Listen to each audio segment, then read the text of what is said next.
Amalapuram parliament NDA కూటమి అభ్యర్థిగా గంటి హరీష్ మాధుర్ ప్రచారం జోరుగా సాగుతోంది.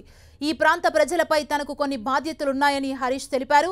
విద్య, వైద్యం, ఉపాధితో పాటు రైతుల కోసం ప్రత్యేక ప్రణాళికను సిద్ధం చేశానంటున్న హరీష్ మాధుర్తో మా ప్రతినిధి Satish face to face. Godavari నదీ తీరాన పచ్చని కొబ్బరి చెట్ల నడుమ ఆహ్లాదకరమైన వాతావరణం అంబేద్కర్ కోనసీమ జిల్లా సొంతం.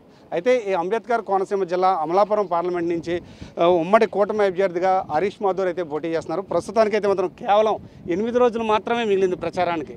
ఏ విధంగా ప్రచారం సాగుతుంది, ఎలా ఉంది అసలు చాలా అద్భుతంగా ఉందండి.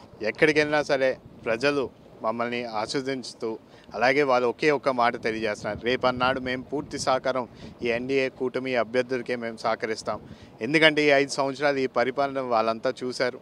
ఆనాడు ఈయన మాట్లాడాడు, ఒక్క ఛాన్స్ అని చెప్పి అడిగారు, అవన్నీ చేసి పెడతానన్నారు. కానీ అధికారం వచ్చిన తర్వాత మాట మొత్తం పూర్తిగా తప్పారు. ఆనాడు ఈయన మాట్లాడిన అనేక అంశాలు, రాష్ట్రంలోని పోలవరం, అమరావతి అయినా లేకపోతే ఇక్కడ స్థానికంగా జరగాల్సిన అభివృద్ధి అయినా ఇవన్నిటినీ కూడా మాట తప్పారనేది ప్రజలే తెలియజేసుకుంటున్నారు. ఈరోజు ఆయన అంటాడు నాది సంక్షేమం ప్రభుత్వం అంటాడు, కానీ ఈరోజు ప్రజలు కూడా మాట్లాడుతున్నారు. ఎక్కడైనా సరే ఈయన సంక్షేమం చేస్తున్నారు అనేది ఈయన పేపర్ రూపంలో చూపిస్తున్నాడు, కానీ ఓ బటన్ నొక్కితే అందరికీ చేస్తున్నాయని మాట్లాడుతున్నారు. కానీ ఎక్కడ కూడా ప్రజలకి అందిన పరిస్థితి అయితే లేదు. ఈరోజు మీరు చూస్తుంటే నిత్యావసర ధరలు పెంచారు, కరెంట్ ఛార్జీలు పెంచారు, లేకపోతే ఈరోజు మన ఆయిల్ ఛార్జు, పెట్రోల్, డీజిల్ ఛార్జీలు కూడా పెంచడం జరిగింది. ఈయన ఒక విధంగా ఒక చేతిలోని సంక్షేమం పదం కింద ఇవ్వడం, మరొక చేతిలో నుంచి లాక్కోవడం కూడా జరిగింది. ఆనాడు అనేక అంశాలు కూడా మాట్లాడారు. మందు నిషేధిస్తారని చెప్పి మాట్లాడి, మందు నిషేధించి దాని తర్వాతే మిమ్మల్ని ఓటు అడుగుతానని చెప్పి మాట్లాడారు ఈ ముఖ్యమంత్రి. కానీ అధికారంకి వచ్చిన తర్వాత ఈ 5 సంవత్సరాలు మందు నిషేధించడం కూడా జరగలేదు. అదే కాకుండా కల్తీ మందు ఎక్కువ బ్రాండ్ని ప్రమోట్ చేసి ఈరోజు ప్రజల్ని వాళ్ళ హెల్త్తో ఆడుకుంటున్నారు. అంటే అమలాపురం పార్లమెంట్కి సంబంధించి అంటే మీ కుటుంబానికి అవినాభావ సంబంధం ఉంది. అంటే ఈ ప్రజలకి మీరు చేయవలసిన బాధ్యత కూడా ఉంది. అంటే దివంగత బాలయోగి కుమారుడిగా మీరు ఈ ప్రజలకు ఏం చేయబోతున్నారు? నేను ప్రజలందరికీ కూడా ఒకటే తెలియజేసుకున్నాను. ఆనాడు మా నాన్నగారు ఆశయాలు, ఆనాడు మా నాన్నగారు అనుకున్నారు ఇక్కడ ఖచ్చితంగా ఒక రైల్వే లైన్ ఉండాలని విషయాన్ని గురించి మాట్లాడారు. ఆ విధంగా మేము ప్రజలందరికీ ఒకటే తెలియజేసాం, ఖచ్చితంగా అధికారం వచ్చిన తర్వాత మేము ఆ రైల్వే లైన్ పూర్తి చేసే బాధ్యత మేము తీసుకుంటామని కూడా మేము ప్రజలకి తెలియజేసుకున్నాం. ఎందుకంటే ఈరోజు మన పార్లమెంట్ పరిధిలోని కేవలం ఒకే ఒక మార్గం ఉంది, అది రోడ్ ట్రాన్స్పోర్టేషన్ మార్గంలో ఒకటే ఉంది, అది రోడ్. ఈ రేపన్నాడు రైల్వే లైన్ కూడా వస్తే రేపు వచ్చిన తర్వాత మనకి రైతులకి కూడా ఇంపోర్ట్ అండ్ ఎక్స్పోర్ట్ మీద చాలా వారికి బెనిఫిట్స్ వస్తాయి. అలాగే రేపన్నాడు ఎవరైనా యువత అయినా సరే, లేకపోతే ఇక్కడ ప్రాంతవాసులు ప్రయాణం బయట రాష్ట్రానికి వెళ్ళడానికైనా సరే, బయట ఊరికి వెళ్ళడానికైనా సరే ఈ రైల్వే బాగా ఉపయోగపడుతుంది.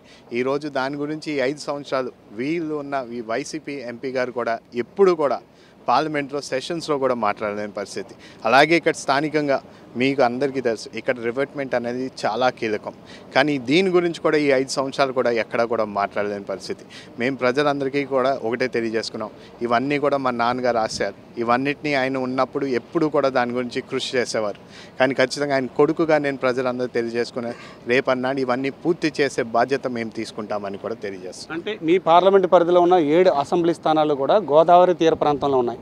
ఈ గోదావరి తీర ప్రాంతంలో ఉన్న 7 అసెంబ్లీ స్థానాలు వరదల సమయంలో తీవ్ర ఇబ్బందులు ఎదుర్కొంటాయి. వాళ్ళకి కావాల్సిన అంటే వాళ్ళ సదుపాయాలు కావచ్చు, లేకపోతే వాళ్ళకి కావాల్సిన ఏం చేయబోతున్నారు?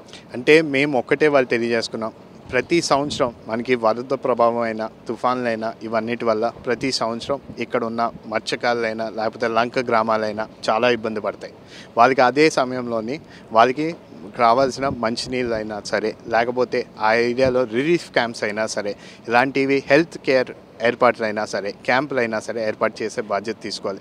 ప్రతిసారి నాన్నగారు ఉన్న సమయంలోనే అయితే చంద్రబాబు నాయుడు గారు ముఖ్యమంత్రి ఉన్న టైంలోని అప్పుడు ఎప్పుడైనా తుఫాన్ అన్న వరద ప్రభావం అన్న ఎక్కువ అన్న పెరిగినప్పుడు వాళ్ళు స్వయంగా దిగి వచ్చి దాన్ని పరిశీలించుకుని రేపన్నాడు దాన్ని ఒక నార్మల్సీగా తీసుకొచ్చే బాధ్యత అయ్యే వరకు వాళ్ళు ఇక్కడ నిలబడి పని చేసి పూర్తి చేసే వరకు వాళ్ళు వెళ్ళేవారు కాదు.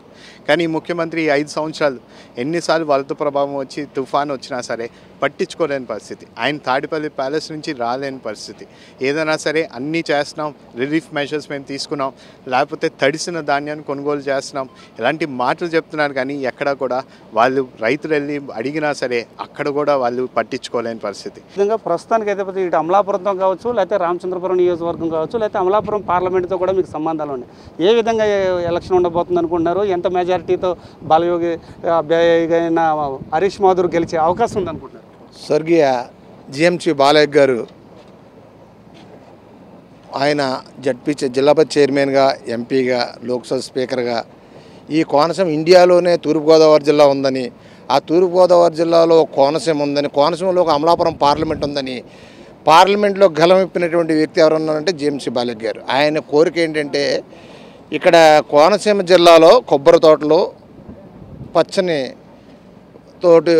తూగుతూ ఉండేటువంటి కొబ్బరి తోటలు, అదే రకంగా వరి పొలాలు, పచ్చని వరి పొలాలతోటి ఇండియాలోనే ఒక గ్రీనరీగా, ఒక టూరిజంగా ఎంతో గొప్పగా తీర్చిదిద్దాలంటే ఇండియాలో తూర్పుగోదావరి జిల్లానని చెప్పేసి ఆయన కళలో ఆయన కుమారుడిగా హరీష్ మాధురి తీర్చిదిద్దారు. ఎంచేదంటే ఆయన కళలు ఏంటంటే ఈ కోనసీమకి Kotipalli to Narasapuram railway connecting line కలపాలనేటువంటి ఆయన ఆశయం. ఆ రోజుల్లో ఆయన స్పీకర్గా ఉండగా ఆ స్వర్గీయ జిఎంసి బాలయ్య గారు ఈ రోజు ఇప్పటికి 24 సంవత్సరాలు అయిపోయినప్పటికీ కూడా మాకెవరికి కూడా మాలో ఉన్నట్టుగానే ఉంది ఆయన.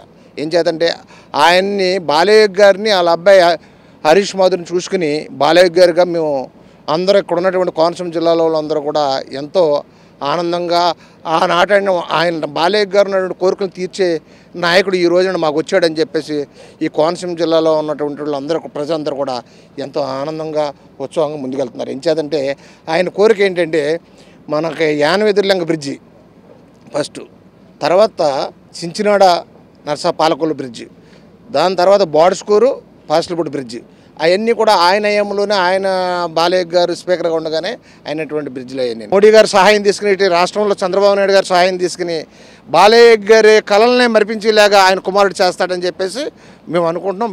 మేము అందరం కూడా అంతే, మరో బాలయ్య గారు మాకు వచ్చారని చెప్పి సంతోషంగా ఆనందపడుతున్నాం.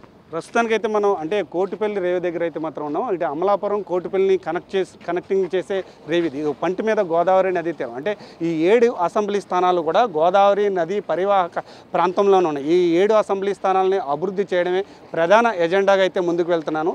ఈ అమలాపురం ప్రజలతో నాకు ఉన్నది ఒక బాధ్యత ఉంది. ఆ బాధ్యత నెరవేర్చుకునేందుకు నేను పూర్తి స్థాయిలో కష్టపడి పనిచేస్తాను. విద్య, వైద్యం, ఉపాధి ఈ 3 అంశాలపై ప్రధానంగా దృష్టి పెడుతూ ఇటు ప్రమాదాల సమయంలో కావచ్చు, లేకపోతే ఈ అమలాపురాన్ని డెవలప్ చేసేందుకు టూరిజం కానీ లేకపోతే టెంపుల్ టూరిజం కానీ ఎన్నటిని కూడా డెవలప్ చేయడమే ప్రధాన ఎజెండాగా పనిచేస్తానని చెప్పి హరీష్ మాధుర్ అయితే చెప్తున్నారు. ఇది ఇక్కడ పరిస్థితి. కెమెరా పర్సన్ చైతన్యతో సతీష్, 10 టీవీ, అమలాపురం నుండి.